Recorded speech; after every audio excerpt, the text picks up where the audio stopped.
Hey guys, it's Dasha. Welcome back to my channel, and welcome to today's video, which is the January book tag. I've never seen this tag, so I think it is a new one. I saw that Sid at Sid Bookworm did this one, so I thought it was just a really fun tag, and I will link the original creator down below. But I love the questions in this. I like that it's kind of looking ahead into the year. You guys know I love all of the year end and beginning of year content, and I just thought this one was really fun. So if you've never heard of it, this is me tagging you. Specifically, Ray, Robin, and Nat. I want you guys to do this one because I just love the questions, especially Nat. I know you like tags. But yeah, I haven't seen a lot of people do this one, so I think it's really fun and deserves a bit more love. The first question is, what is the last book you read last year, as well as the first book, if you remember. First book, of course I remember because it was one of my favorite books of the year, which was really lucky. The Killing Moon by N.K. Jemisin. You guys know I've talked about this one a ton. I still need to read the sequel, but that was the first book I read last year. And then the last book, I don't remember which order I finished them in. It was either Red Seas Under Red Skies, which was extremely disappointing. I fucking hated the reading process of this. And this was a 2.5 star, or it was Redemptor, which was like a 4-star read.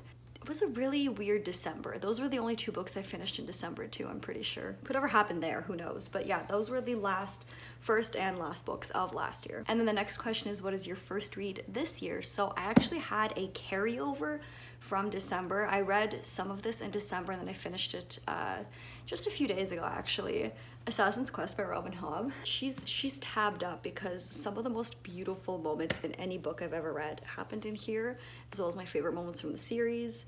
This was just, but technically I didn't read the whole thing this year, so I'm not sure if it counts. So for that, it would probably be How to Hide an Empire. If you saw my January TBR, you will see that I picked my TBR for the month and for the beginning of the year. And I did start one of the other books in that TBR and I already DNF'd it. So the first book that I will be starting and finishing this year will be How to Hide an Empire by Daniel Immerwahr, which is a history of the greater United States and all its territories and colonies. An interesting pick for the first book of the year, not counting the DNF.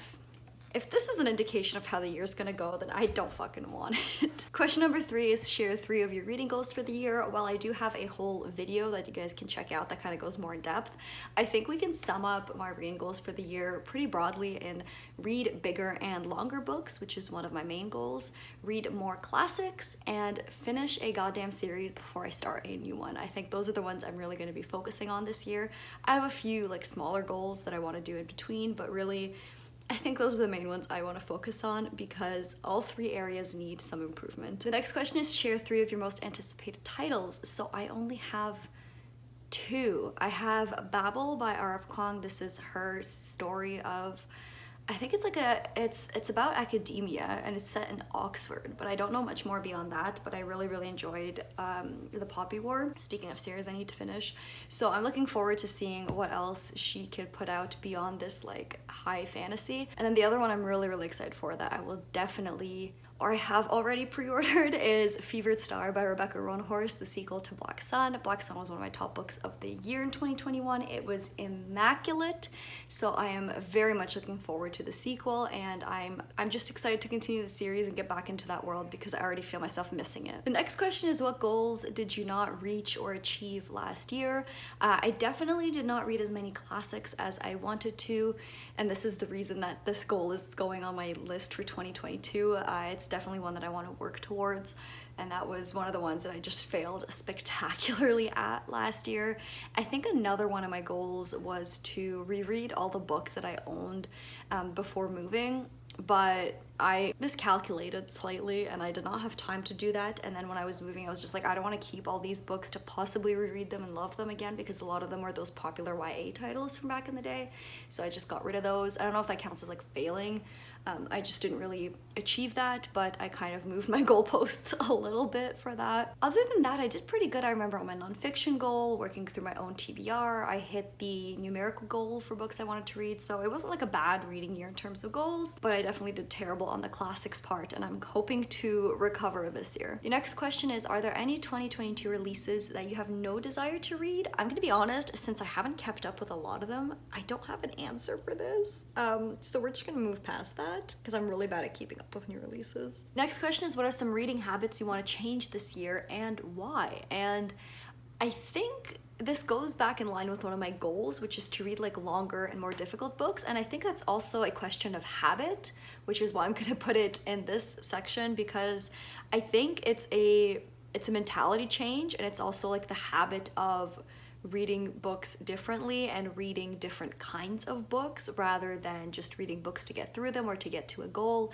I think it's definitely a habit that I need to form to be okay with not finishing books at the same pace, but reading more difficult or longer books. I think it's definitely something that I'm gonna have to train myself to do, but I think it's gonna be ultimately rewarding. I think it's gonna force me to not focus so much on finishing books as much as I love it, because obviously I want to experience every story out there, but at the end of the day, it doesn't really matter how many I read if I'm foregoing some other ones because I want to get through a ton quickly, and I potentially miss out on all these great stories in these longer or more arduous books. Other than that, I'm pretty happy with my reading habits. I definitely prioritize reading in my day. I don't really watch any TV or movies.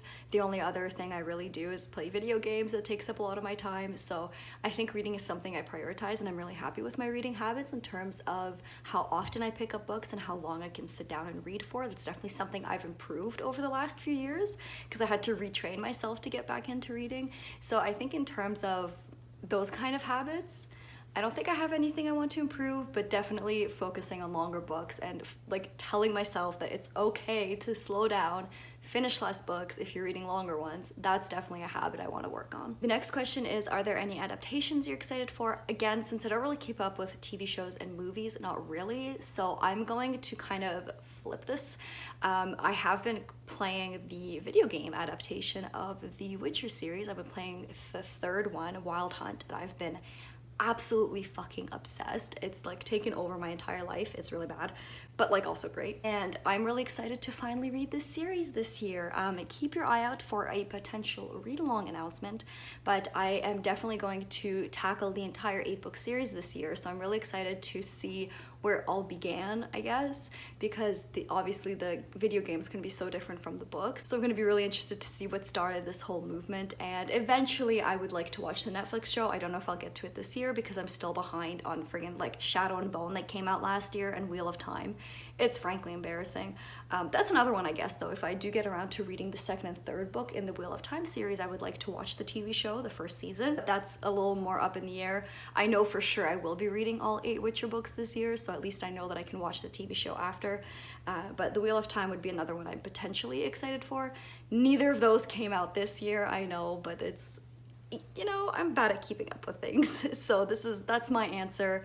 Those are the adaptations I am excited for and that I will be looking forward to watching once I read and, you know, deal with all the other media in the franchises. Question number 9 is favorite bookish memory of last year. And honestly, last year was such a fun year in general in terms of my channel and my reading.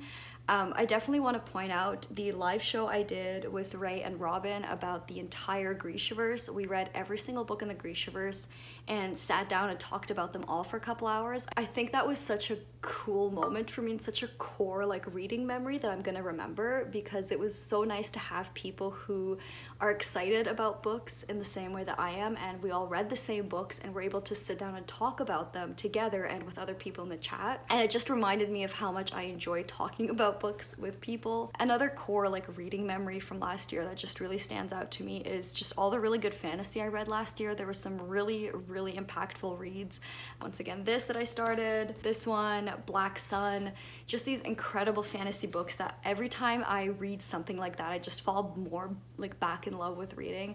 And also discovering nonfiction. I know it's not a specific bookish memory, but the more I read, the more I got into it, and it's just unlocked this whole other world for me. As it is now, nonfiction fantasy are like my largest to-be-read shelves on my Goodreads, because I categorize my TBR by genre, just make it easier if I'm looking for something to read or for my TBR game. And the nonfiction one is just out of control. Like, it's even larger than the fantasy one. Granted, I don't put sequels in the fantasy one, but my nonfiction to be read is just massive because everything sounds interesting, and I've gotten so into the genre that I'm just like, I'm so excited to explore it more. So overall, it was just such a good reading year with so many good like memories. I have such fond memories associated with the books I read, even more so than 2020, I would say. Even though 2020 I read some like all-time favorites, I just had such a good reading year, honestly, despite like the slumps I was in occasionally and all the other life stuff that was happening, I read some good ass books. The final question is, are there any carryovers from last year that you plan on finishing this year? There was this one, but I finished it up because I was just eager to get through it. I was absolutely obsessed. So that one's finally done. The only other one that I started in December was Jesus and John Wayne by Kristen Covas-Dumez. This is the one about evangelicalism and America and the Republican Party. It's pretty interesting. I had to put it down because after the holidays, I just wasn't in the mood to, this is gonna sound really bad. Like after the new year, I was just like relaxing during that long weekend that we had, and I was like, I'm not in the mood to think. And this book makes you think a lot, and while it is fascinating, I haven't gotten back into it. So I think once I finish my current nonfiction read, How to Hide an Empire, I will pick this back up and finish it up, hopefully, because it is interesting.